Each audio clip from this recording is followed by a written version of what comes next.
श्री सच्चिदानंद सद्गुरु साईनाथ महाराज की जय। सद्गुरु श्री साईनाथ मिश्र बाबू जी की जय। श्री सच्चिदानंद सद्गुरु साईनाथ महाराज की जय। सद्गुरु श्री साईनाथ मिश्र बाबू जी की जय। श्री सच्चिदानंद सद्गुरु साईनाथ महाराज की जय। सद्गुरु श्री साईनाथ मिश्र बाबू जी की जय। श्री सच्चिदानंद सद्गुरु साईनाथ महाराज की जय। सद्गुरु श्री साईनाथ मिश्र बाबू जी की जय। श्री सच्चिदानंद सद्गुरु साईनाथ महाराज की जय। सद्गुरु श्री साईनाथ मिश्र बाबू जी की जय। श्री सच्चिदानंद सद्गुरु साईनाथ महाराज की जय। सद्गुरु श्री साईनाथ मिश्र बाबू जी की जय। श्री सच्चिदानंद सद्गुरु साईनाथ महाराज की जय। सद्गुरु श्री साईनाथ मिश्र बाबू जी की जय। श्री सच्चिदानंद सद्गुरु साईनाथ महाराज की जय। सद्गुरु श्री साईनाथ मिश्र बाबू जी की जय। श्री सच्चिदानंद सद्गुरु साईनाथ महाराज की जय। सद्गुरु श्री साईनाथ मिश्र बाबू जी की जय। श्री सच्चिदानंद सद्गुरु साईनाथ महाराज की जय। सद्गुरु श्री साईनाथ मिश्र बाबू जी की जय।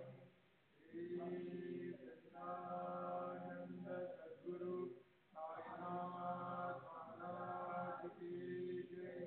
सद्गुरु श्री साईनाथ मिश्र बाबू जी की जय। श्री सच्चिदानंद सद्गुरु साईनाथ महाराज की जय। सद्गुरु श्री साईनाथ मिश्र बाबू जी की जय। श्री सच्चिदानंद सद्गुरु साईनाथ महाराज की जय। सद्गुरु श्री साईनाथ मिश्र बाबू जी की जय। श्री सच्चिदानंद सद्गुरु साईनाथ महाराज की जय। सद्गुरु श्री साईनाथ मिश्र बाबू जी की जय। श्री सच्चिदानंद सद्गुरु साईनाथ महाराज की जय। सद्गुरु श्री साईनाथ मिश्र बाबू जी की जय।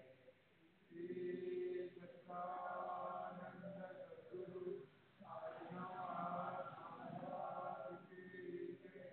सद्गुरु श्री साईनाथ मिश्र बाबू जी की जय। श्री सच्चिदानंद सद्गुरु साईनाथ महाराज की जय। सद्गुरु श्री साईनाथ मिश्र बाबू जी की जय। श्री सच्चिदानंद सद्गुरु साईनाथ महाराज की जय। सद्गुरु श्री साईनाथ मिश्र बाबू जी